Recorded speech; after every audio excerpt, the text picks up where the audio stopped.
Bismillahirrahmanirrahim. Littafin ɗan acaɓa kashi na 11. Juma ɗaki ta koma tana jin haushin yadda ake nuna mata iko ita da ɗanta. Zuwa can kuma ta sauke ajiyar zuciya tana yadda suke son Ahmad kamar su suka haife sa. Kwanciya ta yi akan gado, babu jimawa ta fara jin sanyi na ratsa ta kamar wacce aka sa cikin kankara. Macen nan wacce ta zama abokiyar firarta a cikin mafarki ita ta bayyana gare ta. Juma da ke daddabawa tana yi mata raɗa a kunne. Tsawon lokaci kafin tafiyarta, Juma ta fara baccinta mai kamar mutuwa. Mafarkai barkatai take yi wanda tamkar alat ne ake yi mata dangane da abin da zai faru cikin 'yan kwanakin nan. Suna gama cin abincin, Dadi ya ja Ahmad suka wuce ɗakinsa. Ita kuwa Mummy kallon TV ta fara yi. Wanka ya yi masa kafin ya shimfiɗe sa kan bed. Ahmad ya yi wa Dadi kuri, can idansa suka fara lumshewa.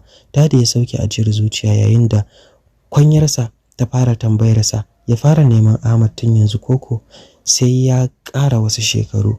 Ya shafi fuskar yaron kafin ya manna masa kiss a goshi. Kaya ya canza, ya fesa turare, ya ɗauki makullin motar shi. Zan tafi sai na dawo, in dare yayi sosai ku rufe kofar ɗakin, Dadi ya faɗa kafin ya fice. Mami ta yi masa fatan a dawo lafiya. Dadi ya yi wa mota ki ya wuce can inda za su yi mitin ɗin. Katon hall ne, duk wanda ka gani a nan to ɗa ne ga kungiyar Asoma. Dukkaninsu sun saka bakaken kaya kamar yadda tsarin yake. Dadi na isa shi ma ya kama layi cikin 'yan uwansa. Suna jiran shugaban ya iso. Bayan sun gama mitin, Dadi ya koma gida. Mami na bacci ta ji ana shafar cikinta. Da sauri ta bude ido ta zube su akan Dadi. Haka kawai ta samu bakinta da yin addu'o'i, shi kuma ya bata fuska yana cewa, kamar kin ga wani mugun abu shine kike wani karanto min addu'o'i. Jikinsa ta fada tana cewa, mafarki nayi za a cire min bebin. Wallahi in hakan ta faru kashe kaina zan yi in huta. Haba ina dalili, tun ɗazu nake jin wani abu kamar ana sovin ɗina. Jikin Dadi yayi sanyi, shi kuwa bai shirya rasa matarsa ba, amma ya san ya zai yi ya shawo lamarin. Rarrashinta ya fara yi, yana kwantar mata da hankali. A haka bacci ya ɗauke ta. Dadi ya fita ya shige ɗakinsa. Gaban madubi ya koma yana yin surutai, can sai wani haske ya bayyana tare da wani hayaki. Fuskar Dadi a yamutse ya ce, ya mai girma shugaba, ai hakuri, na canza magaji na bayar da Ahmad a matsayin wanda zai gaje ni, amma a kyale dan cikin matata. Yana gama fada ya sinne kai daga cikin miro din. Wata murya ta ce, amma ka ji sarai abin da Demon suka ce, wannan cikin na matarka barazana zai zama ga kungiyar Asoma. San babu alkhairi a tattare da shi, amma babu damuwa, za mu karɓe shi namijin a matsayin magajinka in ya kai shekaru 12. Sannan ka sani daga an haifi yaron cikin matarka zai zama cikin kulawar kungiya. Za mu tanadi aljanu wanda za su rika gadin jinjira har zuwa shekaru 25. Dadi ya sauke ajiyar zuciya kafin yayi na'am da lamarin. Wannan hayakin ya fito daga cikin madubi ya shiga jikin Ahmad wanda ke kwance yana bacci. Bayan kwana 2, Dadi ya gayyato wani babban abokinsa na kasuwanci, sannan kuma bangare guda abokin tarayyar aikin jarida. Sosai Mami ta yi musu girki mai daɗi, suna ci suna hirar jaridun da za su buga cikin satin nan. Sai Dadi ya lura da irin kallon da abokin nasa ke bin Mami da shi. Ya gimtsa fuska saboda akwai shi da kishi sosai. Abokina, ka dace da mace mai kyau, sai dai san bata dace da kai ba. Yadda kake mugu in ta sani na san baranka za ta yi, amma na ce wai meye ya jawo ra'ayinka har ka shiga wannan tsarin. Na ga har bebin cikinta ma an ɗora masa matakan tsaro. Ɗan jarida Kadir ya faɗa yana kallon Dadi cikin ido wanda ya nuna sam bai gane abin da yake nufi ba. Kadir ya murmusa ya ce, za ka iya ɓoye ma kowa kana cikin kungiyar matsafa, amma ban da ni, saboda tun ranar da muka fara ganin juna na ga hakan a goshinka. Dadi ya miƙe ya ce, don Allah ko za ka taso mu tafi wani gun?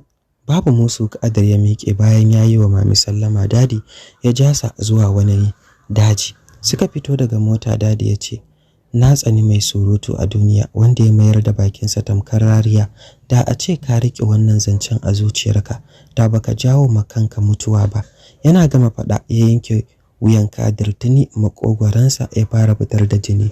Kadir ya riƙe makogwaransa ya fara magana da ƙyar, ka kashe ni, amma ka sani mutuwata ita ce farkon rugujewar kungiyar Asoma.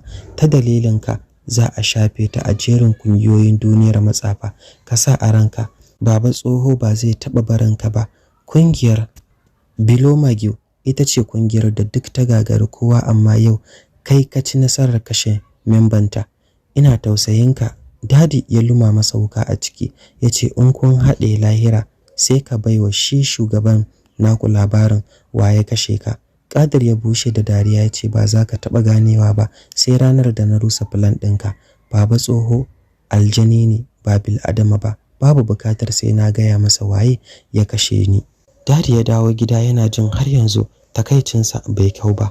Hakan ya sa ya kira shugabansu ya shaida masa komai dangane da abin da ya yi. Wasu dokokin aka ƙara shimfiɗa masa wanda suka kusan saka sa hauka. Shi ba wai luwaɗin ne yake masa jimami ba, a'a, yadda Demon ya zaɓi Juma a matsayin wacce zai rika tarawa da ita. Ganin bai da mafita ya sa shi yin amfani da maganin bacci yana zuba ma Juma. In ta yi bacci sai ya lalaba ya biya bukatarsa. Wannan shine ya basa kariya game da farmakin da baba tsoho ke sawa a kai masa. Bangaren Juma kuwa sam ta kasa gane kanta, macen da ke zuwar mata a mafarkai ma ta bar zuwa sosai. Hakan ke damunta. Ana haka har cikin mami ya tsufa, dukkanin kulawarta ya dawo kanta. A bangaren su Bashir kuwa tuni ya girma yanzu, masha Allah, yana cikin shekara na 6. Duk wata kalma babu wacce ba zai furta da kyau ba, sosai yake samun kulawa wajen iyayensa. Kullum cikin karatun Alkur'ani yake, wanda hakan shine burin Adam, wanda yake kira da Abba. Fatima na zaune tana wanke kwanoni sai Bashir ya shigo da gudu, hannunsa rike da wata 'yar karamar bal ta leda. Abinka da yaro, hannunsa ya kubuce ta faɗi cikin ruwan da innarsa ke wanke kwanuka. Dundu ta yi masa a baya ta ce, ban hana ka wasa da wannan bal ɗin ba? Bashir ya fashe da kuka ganin inna ta jefa bal ɗin saman rumfa. Wani dundu ta sake yi masa a baya wanda ta yi da na sanin yinsa. Wani raɗaɗi ta jiga hannunta kafin a yi harbi da ita can gefe bisa kwanoni. Bal ɗin da ta faɗo kanta daga bisa rumfar. Bashir ya ɗauki kayarsa yana goge hawaye. Inna kuwa banda sunan Allah babu abin da take ambata. Abba ya shigo bakinsa ɗauke da sallama. Bashir ya nufe sa, sai kuma ya yi tsaye yana kallon mahaifin nasa. Abba ya jawo sa jikinsa ya ce, Basiru na, lafiya ka tsaya? Inna da ta tashi tana kwashe kwanukan ta ce, yauwa, tunda Allah ya kawo ka, ai shikenan, yanzu wani al'amari ya faru da ni. Nan ta kwashe komai ta shaida masa. Shiru yayi na dan wani lokaci kafin ya ce, bari mu kai sa gun baba malam. To ni wannan lamarin na Basiru na rasa kansa. Haka fa jiya kike bani labarin wani abu da ya taba faruwa, kawai shiru ne nayi. Bai karasa zancen ba wayarsa ta daurin gin. Yana dagawa aka ce an kawo wata mata ne haihuwa. Jini yake tsayawa kamar irin case din da ka taba solving dinsa. Shi yasa muka kira ka. Abba ya nufi waje, hankali tashi. Bashir zai bi sa, inna ta rike sa. Kuka ya fashe da shi yana cewa, Abba karka je, zai kashe ka. Kasancewar cikin kuka yake maganar, sam inna bata fahimci abin da yake cewa ba. Ganin rigimar Bashir take karewa ya saka inna rufe baki ta jasa zuwa gidan baba malam. Abba, ko kuma mu ce Adam, na zuwa asibiti ya aje babur dinsa. Tun daga nesa Juma ta gane sa, zuciyarta ta shiga bugawa da karfi, sai ta samu kanta da boyowa tana kallon sa. Yana yi wa wata nurse bayanin yadda ake yi a tsayar da jini tare da mata alama ta tafi ta fara aikin. Yana zuwa ya fito waje don nemo wani abu.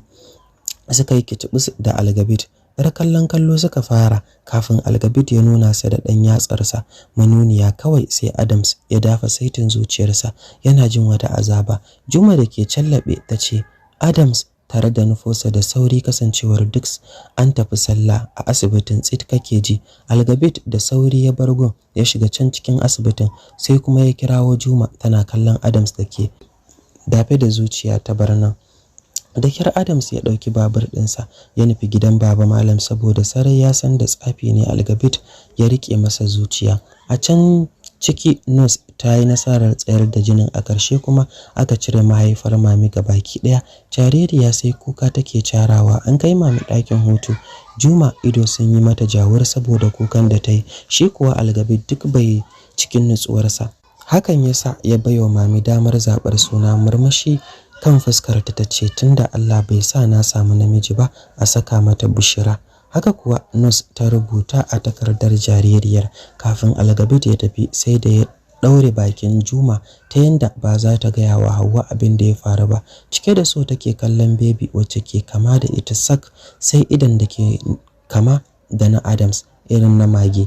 Ta yi murmushi ta shafi sumar kanta kafin ta fara tofe ta da addu'o'i, tana mai jin kewar iyayenta, sai dai babu yadda za ta yi. Ba su ɗauki lokaci ba aka sallame su suka tafi gida. Nan ne kawai dadi ya ɗauki bebin nan, ya ji duk duniya in akwai wacce yake so to sai dai ta biyo bayan diyarsa. Yanzu saboda Allah duk sunayen 'yan gayu ga su nan da yawa, amma ki rasa wanda zaki saka sai Bushra. To ni dai da Shira zan rika kiranta, dadi ke faɗa. Ita kuwa mami dariya kawai take yi, sam bata gaya masa ba saboda sarki Bashir wato mahaifinta ta saka sunan. Ahmad kuwa na ta aikin shafar gashin Shira wanda yake da yawa sosai ga salbi. Juma dai na gefe tana ƙara auna rashin imani na dadi. Da farko mamaki yake bata, amma yanzu tsoro ne ƙarara dankare a ranta. Gidan baba Malam Bashir bai jima da yin fakin ba. Gidan baba Malam Abba bai jima da yin fakin ba aka kira wayar inna aka shaida mata Abba yayi accident. Ko da suka isa asibiti tun rai yayi halinsa, haka aka yi masa wanka tare da kaisa gidan gaskiya. Ita ko inna tun daga ranar ta yi watsi da wayarta. Bashir kuwa tuni an tura sa Maiduguri wajen karatu a nan gidan kakanninta ta ci gaba da zama har ta gama ta kaba. Duk mijin da ya fito mata sai ta kiya. Lokacin da ta zo Laminu da maganar tana son zuwa Agadas ko don ta kai Bashir gun danginsa, kawai sai ya ɗauki kafar sama. Sosai Bashir ya mai da hankali gun karatunsa, sai da ya kai shekara 10 sannan aka maido sa ya fara karatun boko, sai dai bai yi nisa ba ya tsaya saboda rashin kuɗi. Bala Malam ma da ke taimaka musu shi ma ya tar da wa'adi. Kuɗin da Adamsi ya bari su ne aka tattara suka sayi gida. Nan inna ta fara yin kananan sana'o'i, Bashir na yi mata talla. A wani yammaci na Juma'a Bashir ya dawo daga talla kamar yadda ya saba. Shigowarsa kenan kawai ya yanki jiki ya faɗi, idansa suka yi sama. Yana juya su cikin kuka, inna ta fara jijjiga sa, sai dai shiru. A daidaita ta tsayar don su je asibiti. Tun kafin su isa Bashir ya dawo daidai tamkar ba shi ne ya faɗi ba. Ta goge hawaye ta ce, Basiru me kake ji? Ya kalle ta da idanuwansa da har yanzu ba su ida dawowa daidai ba. Ya ce, ban jin komai inna, ina za mu je? Mai a daidaita ya mayar da akalan tukin ya maido su gida. A bisa hanya ne yake cewa, ina gafa yaron nan farfadiya ce gare sa, ba ciwon asibiti ba. Inna ta ce, yau ne kawai ya taɓa yin haka fa. To Allah ya kyauta ya ba sa lafiya. Inna ta amsa da amin kafin ta ji hannun Bashir suka shiga gida. Wannan ranar haka ta yi shi babu daɗi, sai dai ganin kamar Bashir ɗin na cikin walwalar shi ya saka ta ɗan ji sanyi. Kwanaki na tafiya a haka. Bashir kullum sai ya faɗi, in an ɗauki kamar minti 10 sai ya dawo daidai. Wannan dalili ya sa inna ta fara neman masa magani. Alhamdulillah ya ɗan samu sassauci kafin a sannu ya bar faɗuwa. Akan ya sa ya koma Maiduguri da karatu. Duk wata inna na yi masa aikin kuɗi da wasu abubuwan bukata. Yana ɗan shekara 15 ya sauke Alkur'ani mai girma. Zuwa wannan lokaci duk wata halitta ta cikar girman namiji ta bayyana a gare shi. Ranar da ya zo ganin gida, a ranar ya kara faɗuwa. Hankalin inna in yayi dubu to ya tashi. Da bincike har ta samu labarin wani mai bayar da magani a ƙauyen Luka. Tsaf ta shirya ita da Bashir suka tafi. Gidan akwai mutane sosai, sai ka kama layi. Bashir ya zauna bisa wani benci can nesa da inda inna ta zauna cikin wasu mata. Wata 'yar yarinya ce, ba za ta wuce shekara 9 ba, amma a ido sai ka ce 'yar shekara 5. Komai nata irin na yara. An yi mata kitso dunkule 3, an saka mata duwatsu. Da gudu ta nufo inda Bashir ke zaune, jikinsa ta fada tana waiwayen bayanta. Ganin Juma ta biyo ta, Bashir ya rike ta yana cewa, tsaya mana, kin ga karki wahalar da mama. Kuka ta fashe da shi tana kankame Bashir.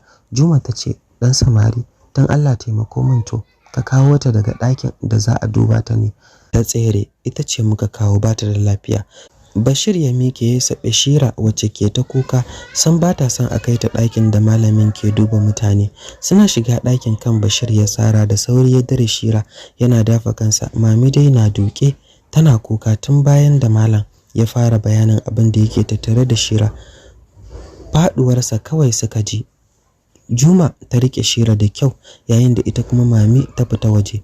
Inna lillahi, shi ma bai da lafiya ashe, cewar Juma tana mai danne Shira. Malamin ya saka wani abu cikin bakinta yana tatso wasu ruwa tsanwashar. Malam ya dubi yaransa ya ce ka je ka yi ma wanda ya kawo yaron nan magana. Naga alama abubuwansa suna da yawa, baya ga aljanar da ke jikinsa akwai wani babban al'amari na tambarin kungiyar tsafi. Ambaton kungiyar tsafi ya saka Juma cewa wannan dan yaron shi zai shiga kungiya ko duniya ta zo ƙarshe. Malam ya ce a'a, shi ai wannan karya matsafi yake, akwai wani boyayyen sirri game da shi, shine kika ga ta dalilin daukar yarinyar nan da yayi duk wata guba da ke cikin jikinta tana fitowa, za ta samu sauki nan da dan lokaci. Juma ta waro ido. Kace dan baiwa ne, ta faɗa tana kallon fuskar Bashir wacce ke dauke da wani katon taboja a wajen kuncinsa na hagu. Kar ki fitar da wannan sirrin, saboda yin haka tamkar wasa da rayuwarki ne. Duk wani mutumin da ya ji wani zancen kauyen Luka to anan yake barinsa, balle na wannan yaro. Juma ta yi gum da bakinta kafin ta shiga goge Shira baki. Lokacin da za ta fita suka yi karo ita da Inna wacce yaron malam ya nemo. Hakuri suka baiwa juna kafin kowa ya fice. Mami ta taso da sauri ta karbi Shira tana cewa ya kike bebita. Nan kuwa ta fara zuba kamar kanya, sabanin da can da bata fiye yin magana ba, ko kuma ta yi ba za ka gane me take cewa ba. Murna Mami take cewa Juma, dan Allah ko dadin Shira ya zo kar ki taba gaya masa kin dai ji yadda malam ya ce. Ai ba zan faɗa masa ba har abada. A zuciya kuma Juma cewa ta yi, ai tuni ya sani mutumin da bambancinsa da aljani dan kaɗan ne. Haka dai suka nufo gida. Juma na da tunanin Bashir wanda bata ma san sunansa ba. Ko da suka isa gida sun tarar da dadi zaune a falo, amma bai tambaye su daga ina suke ba. Juma kawai ya kalla irin zaki san wa kika bata ma plan. Shira ta ruga jikin dadi ta ce, dadi ina chocolate na, ko yau ma ka manta. Zuciyarsa ta sake yin kuna jin maganar Shira. Radam Ahmad da ke gefanta ya ce wa ya cire miki a, sai kuma yayi shiru bai ida ba. Tuna gidan daga shi sai dadi kawai suke yan kungiyar asirin, kuma sun san duk wani sirrin gidan. A can bangaren Bashir kuwa sai da malam ya sha daga kafin Abrar ta fara yin magana. Da farko ta yi gardama na ba za ta fita ba, a ƙarshe kuma ta karɓi kalmar shahada ta zama musulma. Madalla da Abrar, tunda har kika karɓi kalmar shahada, na san sosai sarki Nuran zai yi alfahari da ke, kin musulunta, kin zama tsarkaka, don haka ki nisanta da bawan Allah nan. Insha Allah malam, nayi ma alkawari ba zan sake dawowa jikinsa ba, cewar Abrar kafin ta fita ta hanci. Bashir ya yi atishawa sau 3 kafin ya dawo hayyacinsa. Ruwan magani aka basa, ya yi wanka, sannan aka baiwa Inna sauran magungunan da zai rika sha. Ki ƙara zage dantse game da ɗanki, domin yana tare da wata baiwa duk da kasancewa da lamarin asiri ciki, amma akwai alkhairi, ba zai taɓa cutuwa ba. Ki ƙara masa ƙarfin gwiwa wajen riƙo da addini, sannan yi wa zuciyarsa ado da tauhidi.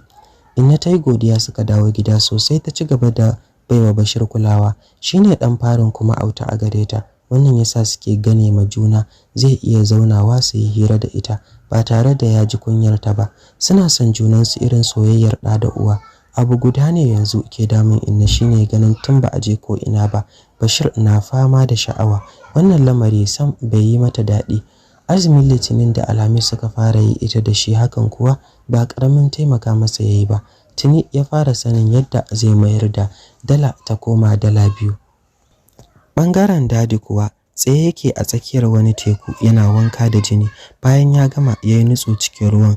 An ɗauki lokaci kafin ya fito, sam ko kaɗan. Sharaɗin da aka gindaya masa bai yi masa ba. Ta yaya ma zai kawo jinin budurcin yarsa? Da hannu zai fasa farjinta ya zubar da jinin, ko yaya? Wani namiji zai baiwa contract? Kai, ba zai yiwu ba.